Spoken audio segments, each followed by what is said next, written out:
మీకు ఈ వీడియో నచ్చినట్లయితే వీడియోని లైక్ చేసి ఈ కొత్త ఛానల్ని సబ్స్క్రైబ్ చేయండి.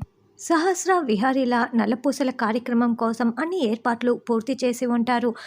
సహస్ర విహారీ ఇద్దరు దంపతులుగా పక్కపక్కనే కూర్చొని ఉంటే పూజారి గారు దగ్గరుండి ఆ కార్యక్రమం జరిపిస్తూ అమ్మ నల్లపూసలు తీసుకురండి అని చెప్పటంతో ఒక ఆవిడ నల్లపూసలు ప్లేట్లో పట్టుకొని తీసుకువస్తూ ఉంటుంది.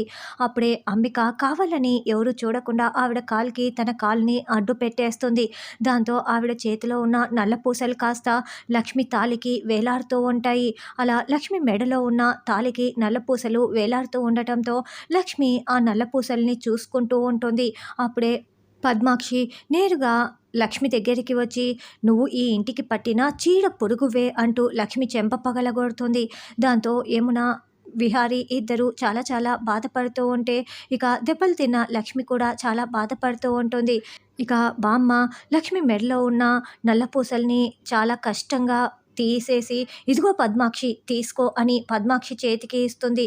రావే, నువ్వు అసలు ఈ ఇంట్లో ఒక్క క్షణం కూడా ఉండకూడదు. నువ్వు ఉంటే ఈ ఇంట్లో అనుక్షణం ఏదో ఒకటి జరుగుతూనే ఉంటుంది. నువ్వు ఈ ఇంటికి పట్టిన చీడ పురుగు అని పద్మాక్షి చెప్పింది కదా, నీకు ఈ ఇంట్లో స్థానం లేదే, వెళ్ళవే వెళ్ళు అని లక్ష్మి జుట్టు పట్టుకొని బయటికి లాక్కు వచ్చేసి వెళ్ళిపో అంటూ గెంటేయటంతో లక్ష్మి బయట కింద కుప్పకూలిపోయి కింద పడిపోయి ఉంటుంది.